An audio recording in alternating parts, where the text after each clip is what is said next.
Can AI be your analytics intern? I'm David Snickoff, and welcome to the first ever video supplement to the Fintech AI Review.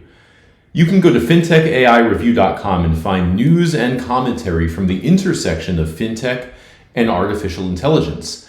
I publish a lot of content there, newsletters and such, and I'm hoping to do more video like this as well. Today we're going to talk about if you can actually use various AI tools to be your data analytics intern. And we're showing a little image up here that I created with DALL-E 3, OpenAI's newest image model. This is not about image modeling, today's video, but I thought it was kind of cool. I asked it to make a picture of a robot intern that was an excellent data analyst, and it came up with some pretty interesting things. So this is a lot of fun. It's not so good at writing text yet, but it creates something that if you squint looks a little bit like code. And it's pretty fun to think of, an AI robot future helping you do your work. And I really think that thinking of AI as an intern is one of the most useful ways of thinking about how artificial intelligence can help us all do our jobs and do better jobs. So it's like having an intern. It can do a lot of work that you might not want to do yourself. It's probably less expensive. They are not going to do perfect work. They're not going to know everything in the world. They're not going to be the most experienced, but they might give you time and leverage and capacity and give you just another person or virtual person to bounce some ideas off of. So I wanted to test this idea of an analytics intern. And so what I thought I would do is test this on a data set of auto loans. And I love cars and I love credit. So there's something called ABS-EE that gives loan level performance data on basically every publicly securitized auto loan in the United States.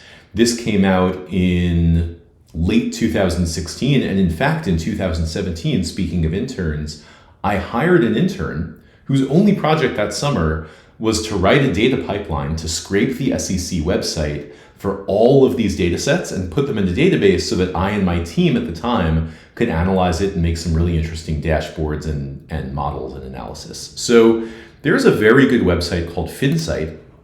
Finsight covers a lot of securitization data, and one thing that they also have are these data tapes, these monthly uploads of all of the loan level performance on auto loans. So we're going to analyze today the Toyota Receivables Trust, and this was issued in 2021, but we're looking at the August 2023 performance period. There's all kinds of really interesting information on this data set. So I want to give some of this information to an LLM and see if it can analyze it. So now the first thing we're going to do is use ChatGPT Advanced Data Analysis. So if you have ChatGPT Plus, as I do, you can use all these new beta features, and advanced data analysis is one of them.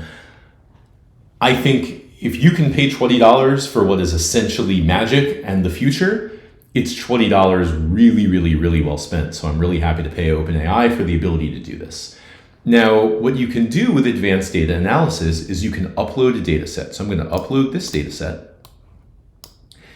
And I am going to ask ChatGPT to tell me some things about the data set. So I wrote a little bit of an explanation on what the data set is. And what this does is it uploads the set, and then what it has is its own integrated Python environment. So it's using the LLM, but it's also writing code, hitting this data set, analyzing the code, and showing you the outputs. So you're basically having a conversation with a somewhat intelligent agent that also has the ability to write Python and execute that Python on a CSV. It'll even show you the work. So you can click show work. You don't have to, but it's great to do. And you can see it's doing really rudimentary code, the same stuff that you would write if you were doing this analysis yourself. It might just be writing the Python code a little faster. I'll show the work here too. Again, same kind of stuff you might do yourself. But we asked it for summary statistics of a bunch of different columns, and it's giving us this. So it's giving us various columns, min, max, mean, median. It's even showing a couple other things. What's it going to do here? Some non-numeric columns. And who knows what it'll find. Now, just like an intern, you may not trust this agent to write perfect code every time or to do the right analysis. And so sometimes you have to check their code just like you would do with a human intern. And that's why it's so good to be able to look at the code. More on that later. So now that we've established that this can kind of understand the data set, know what columns are there, know the types and the ranges of data, I want to know what types of cars are present in this data. We said it was a Toyota tape, so we assume it's going to be mostly Toyota vehicles that were financed by Toyota Auto Finance. So I'm going to say what types of cars are present, what do we know about these vehicles? Let's see if it can figure this out. I asked a pretty general question in natural language. It needs to convert this into code that it's going to write and execute against this data set. It finished working. Let's see what it will tell us. All right, it tells us there are two manufacturers, Toyota and Lexus. That makes sense. There's a lot of different models. These all look like Toyotas and Lexuses, so that also makes sense. It'll tell you if a vehicle is new or used, the model year, if it's, let's say, a sedan, an SUV, or a truck. It'll tell you the amount of how much the vehicle is worth and a source code. And it's saying, well, there's numbers from 1 to 98, but who knows what these mean, and it doesn't have any more information about that. But this is pretty interesting. So we know that there's all different models of vehicle in the data set, and we know the value of the vehicle. So I wonder, what is the distribution of vehicle value by vehicle type? And is this different for new or used cars? I like violin plots. A violin plot, if you don't know it, it's a really, really nice way of visualizing a distribution, especially when you're visualizing a distribution across a number of classes.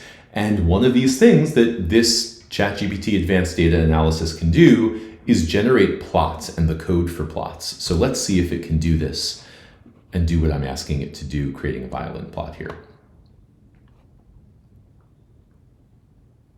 Okay, now, interesting, I didn't say what variable names it should use. It's figuring out, based on my natural language query, which columns in the data set it should use for this analysis. So here, model name, value amount, new used code, that makes sense.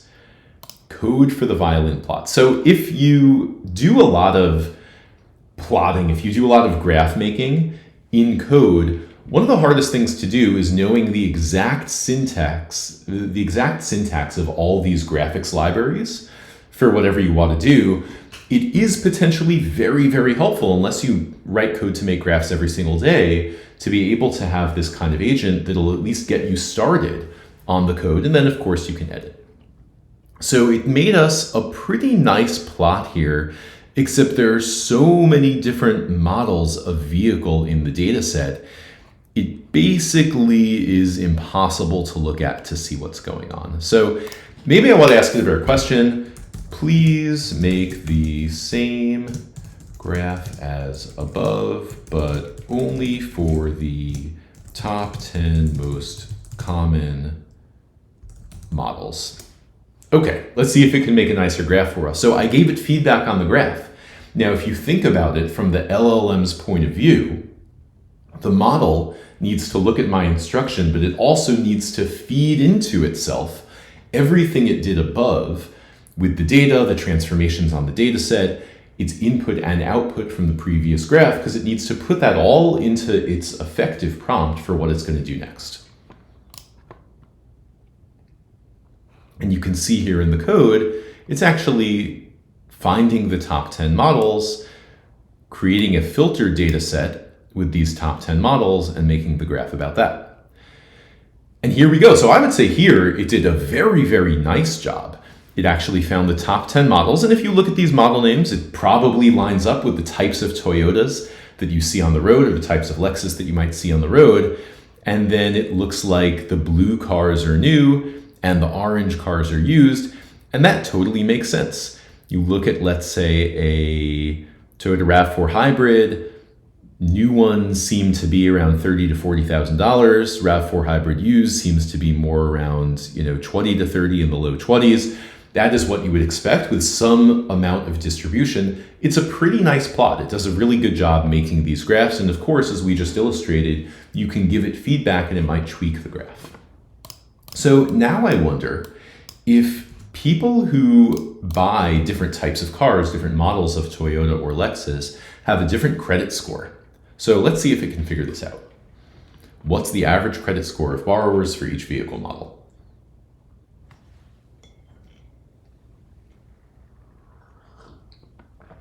What I like here is it's actually saying how it's going to do each analysis. It's going to group by vehicle model name, compute the mean credit score for each group. Here we go, it writes the code to do that, and it gives us some output. So this is pretty interesting. People who get a Lexus LS500H, which is a very expensive car, tend to have very good credit. Now there's some bias in this data, right? These are people who qualified for a loan from Toyota Credit. These are loans that made it into the pool for a securitization, and not every pool is eligible for securitization. So, or not every loan is eligible for securitization. So don't read anything too much about the auto industry or auto borrowers just from this one analysis, but it's interesting to see what we can do here. So there's a whole range of credit scores by model here. So now I wonder, could we make a graph of this? So let's just say, please make a graph of this data. Now, I'm saying please, and it's very funny. There is not a person behind this. I'm talking to a computer.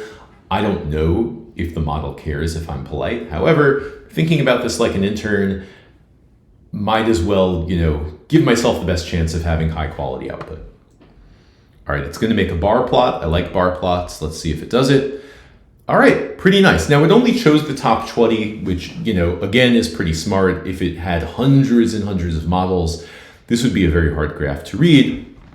And it looks like it did top 20 by credit score. So not top 20 by volume, it did the top 20 credit score. So everyone showing up in this graph is a pretty high credit score borrower. The lowest one, in slot number 20 was still probably a 780 or something like that, which is of course a really great score. So now I wonder about delinquency status. So is there a column in this data set that can be used to know whether someone charged off, whether they're having trouble paying their loan? So let's just see, what's the distribution of delinquency statuses in this data?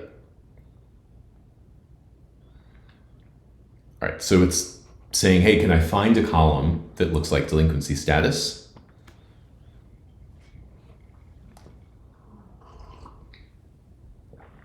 All right, current delinquency status, there's a good one. Excellent. So just looking at the distribution here, 0 probably means good, they're not past due, they're current. And if they have a 1, a 2, a 3, a 4, that might mean they're 1 payment cycle past due, 2 missed payments, 3 missed payments, 4 missed payments, and going on to charge off. So what I'm going to do to simplify it is create a new column. So I'm going to create a new column, and typically if you were creating a new column on a data set, you would write the code to do that. Here I'm just going to tell the LLM to make one and say, all right, it's going to be called bad. If bad equals 1 is any time that this is not 0.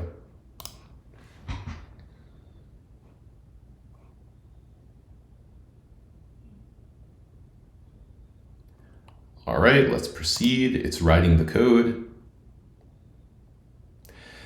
There we go. So we have about 41,000 zeros and 3,000 ones. Now, I want to know, for these auto loans, does credit score roughly correlate with the bad rate? Does credit score rank order the risk and the performance of these Toyota credit auto loans?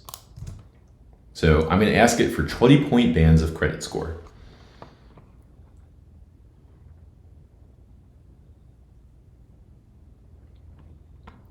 All right, so let's see.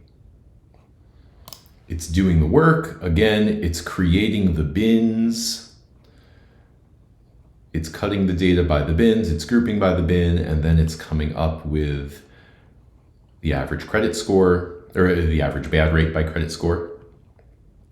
So this is pretty interesting. As this types out the results in a table, it looks like the credit score does quite a good job in this particular data set of ranking risk. People in the lowest score band, 620 to 639, but 27-28% bad rate. That is really, really bad. And then people in the top credit score band have 1 to 2%, which is really great. So Now I wonder, hey, credit score seems to be a very, very good separator of risk among this type of auto loan.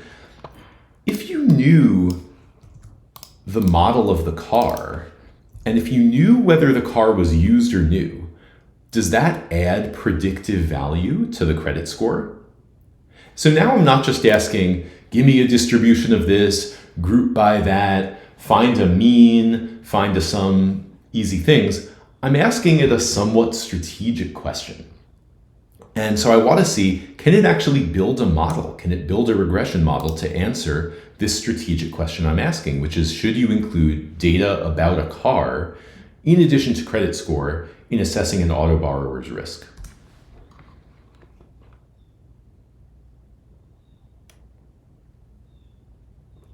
So these are all questions that you might ask a human. These are all questions that you might do yourself.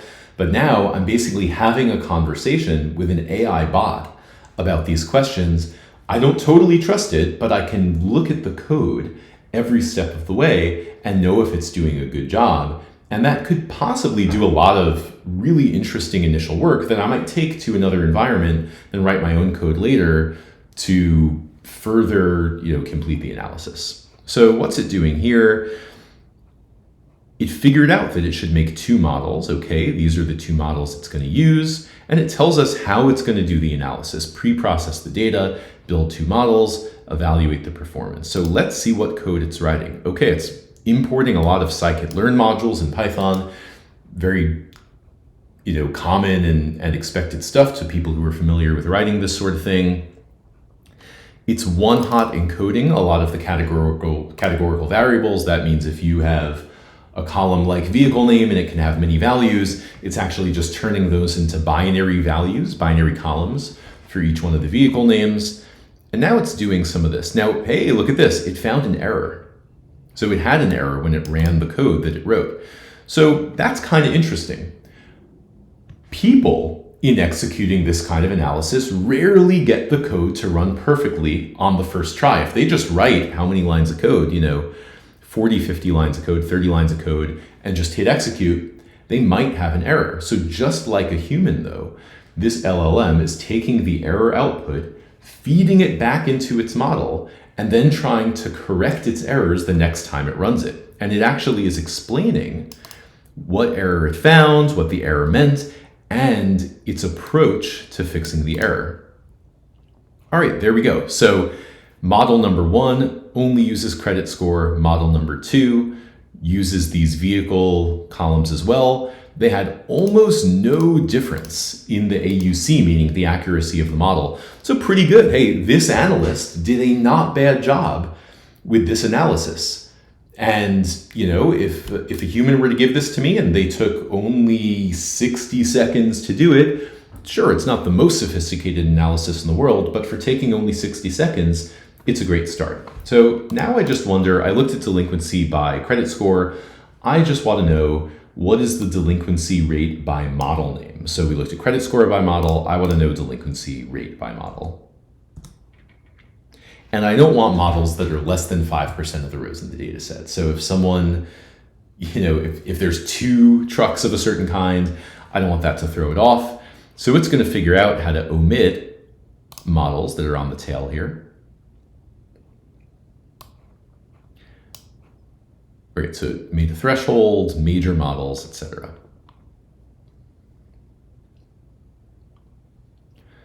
All right, pretty interesting. So it's getting a delinquency rate by model for the major models. Again, the major models defined as those who took up at least 5% of the total rows in the data set.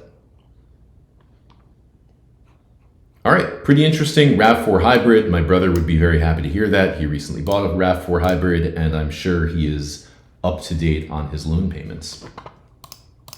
All right, last question I have here. Do borrowers in different states perform differently? Please show a heat map. Note to anyone doing this, you should not use this type of information in an underwriting model. We are firmly against redlining. Don't use an AI to redline. Don't redline yourself. It's illegal no matter what. It is just interesting to see, totally for academic purposes, if borrowers in different states, all other things being equal, have a different delinquency rate.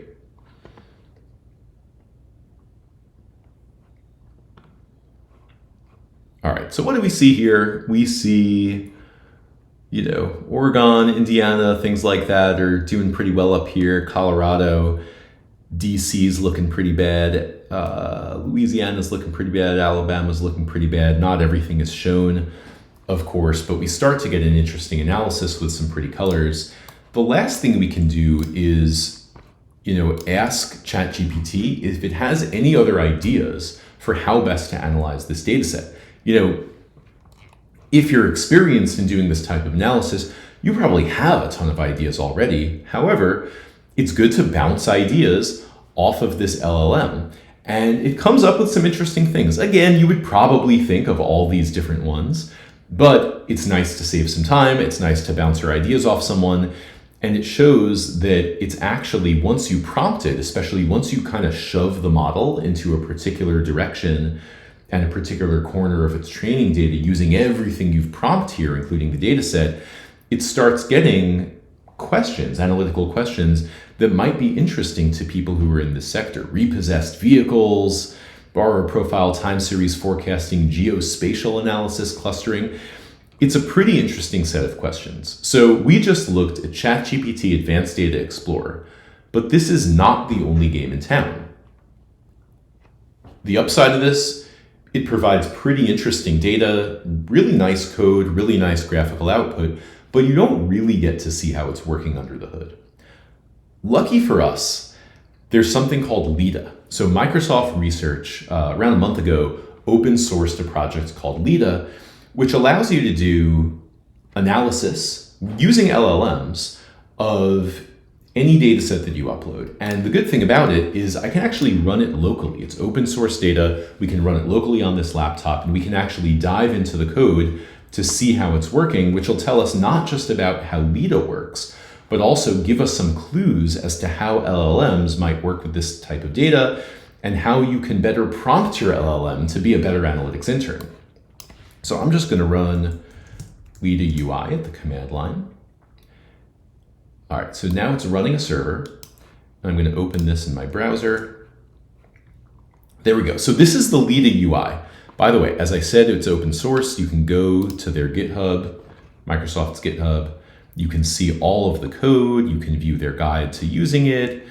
You can do pull requests. You can do issues, anything you would do in an open source project. So this is really nice to be able to look at.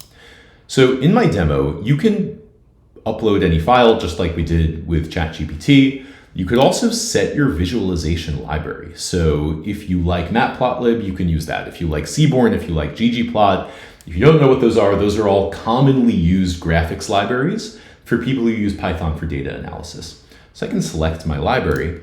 You can also select the model. So not just models from OpenAI, but if you wanted to use a model from Hugging Face, let's say, you could do that as well. This is a very general purpose tool that lets you use really any model that you want.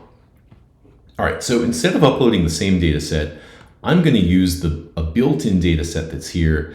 Let's use this airports data set.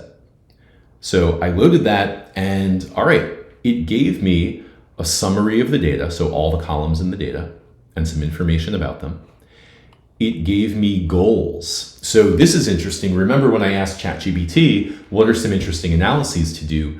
LIDA tries to do this as well. By providing some of the summary information to the LLM, it asks them a somewhat similar question. I'll show you actually where in the code this happens later.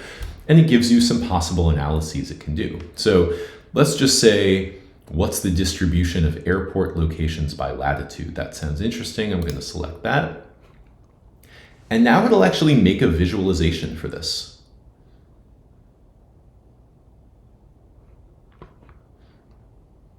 So again, just like we did with ChatGPT, it's providing some info to the LLM and it's asking it to write the code. So it used Seaborn, right? Because that was the graphics library that we selected up here. And it wrote some code for the graph, and then it shows you the display of the graph. Now, I can explain the graph. So sometimes you can ask it, hey, what is this graph showing me? And now it's going to look at the graph, look at the code that was used to make the graph, and try to give an explanation.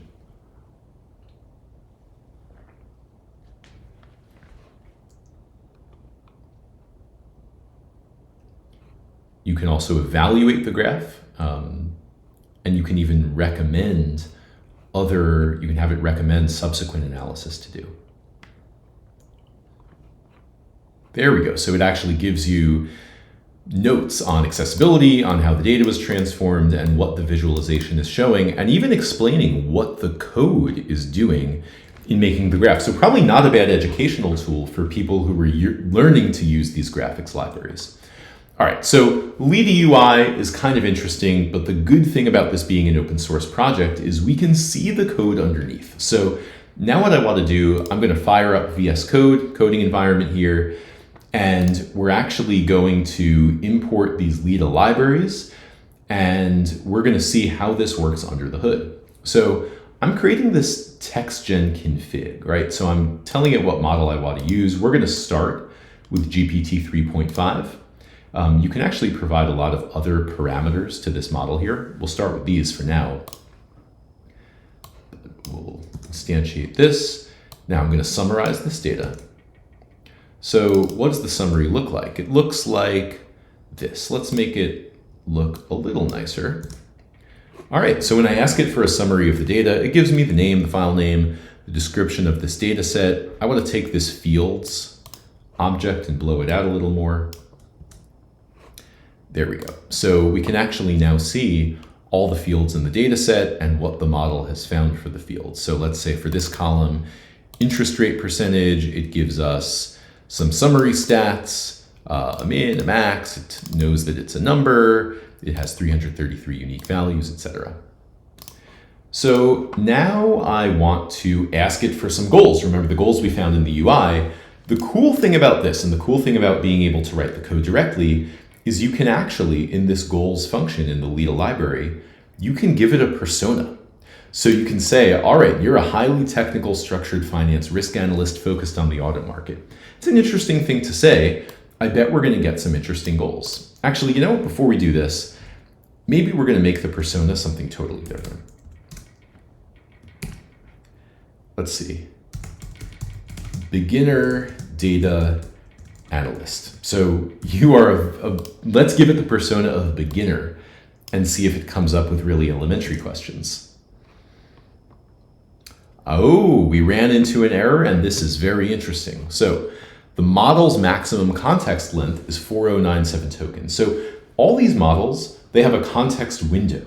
When you're passing them information in a prompt, they can only take so many tokens. And a token is like a word, but it's like a little bit less than a word. So the average word maybe has 1.5 tokens in it. And you can only give a given model so many tokens. So that is in GPT 3.5. So now I'm going to change my config to use a different version of 3.5 that lets you do up to 16,000 tokens. Let's ask the question again. Again, it's more expensive to use more tokens. So when you think about the cost, basically the cost of your intern, if you can ask your intern a longer question, a more sophisticated question, that's an intern that you need to pay more. Same thing goes with the model. So now I'm asking this model, again, it's still GPT 3.5, but I'm asking it as a beginner data analyst to come up with some goals that it might try to achieve with this data set.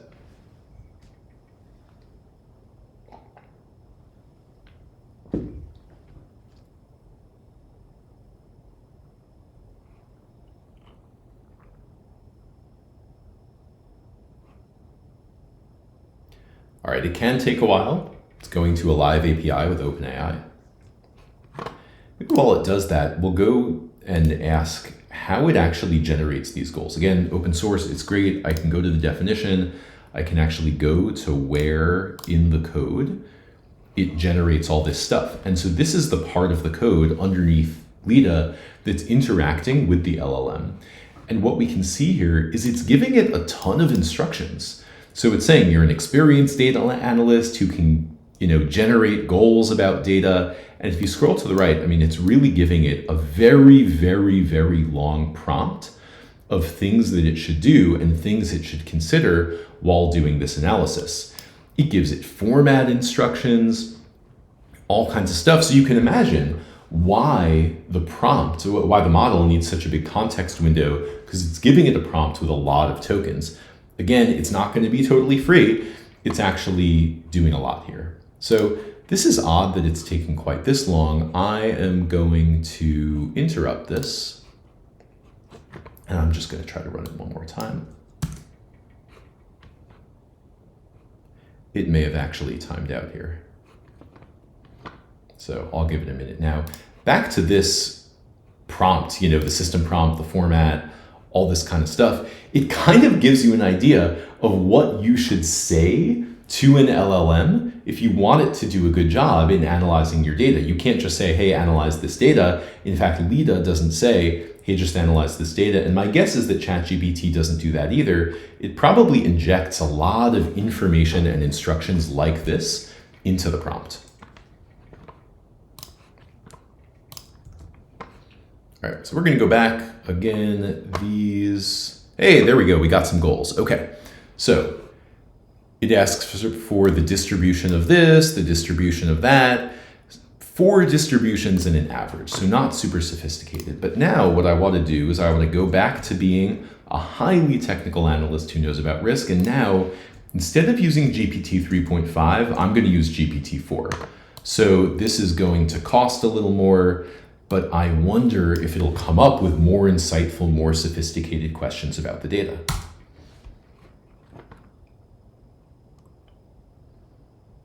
All right, so again, we did ask GPT 3.5 and we asked it as a beginner data analyst, and now we're asking GPT 4 and we're having it adopt the persona of someone who is highly technical and who knows about the auto market and who does risk analysis.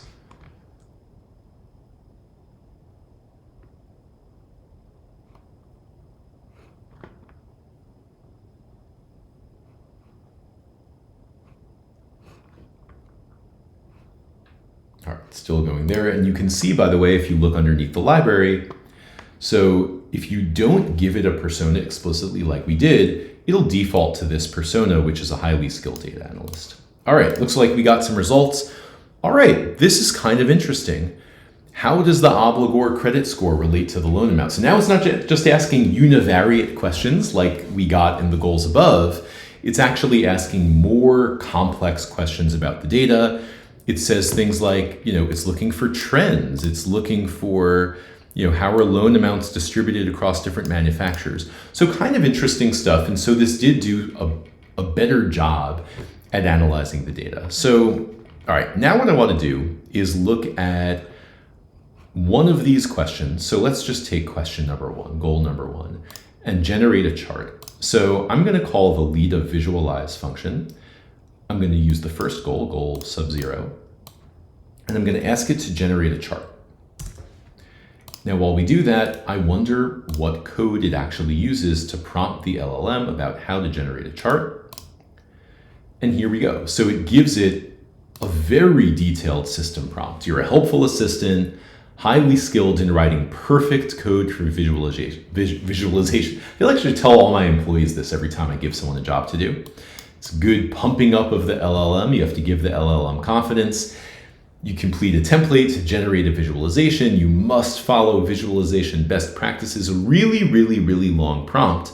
So it's actually a lot of tokens that it's putting into the prompt. In fact, it even gives you, let's just see, library-specific definitions, library-specific context. So it'll actually give matplotlib specific templates and Seaborn specific templates and Plot9 specific templates and all these kind of things.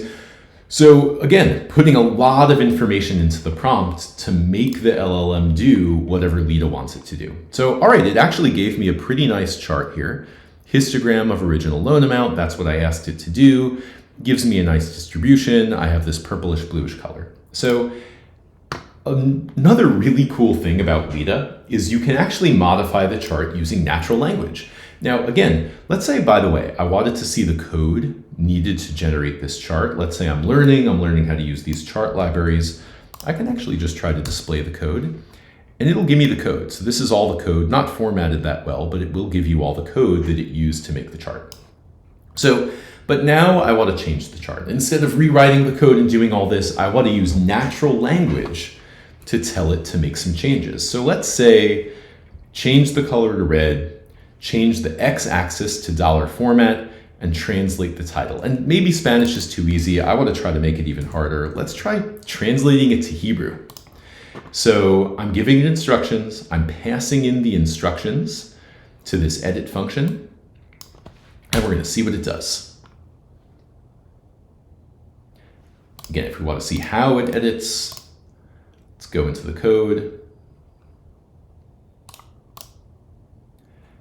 And it talks about being a highly skilled assistant that can modify a visualization based on a set of instructions, et cetera, gives a lot of instruction down here. So we got a result back, and I think it did what we asked for. Changed the bars to red, put dollars on the axis, and it even translated the title into Hebrew. I cannot perfectly vouch for the accuracy of this translation. I don't know what all these words mean, but it seems believable to me and pretty impressive that it could do that quite so quickly. So last thing I want to have it do is explain the chart like we saw in the UI. So I'm going to ask it to explain the chart and then print the explanation for us.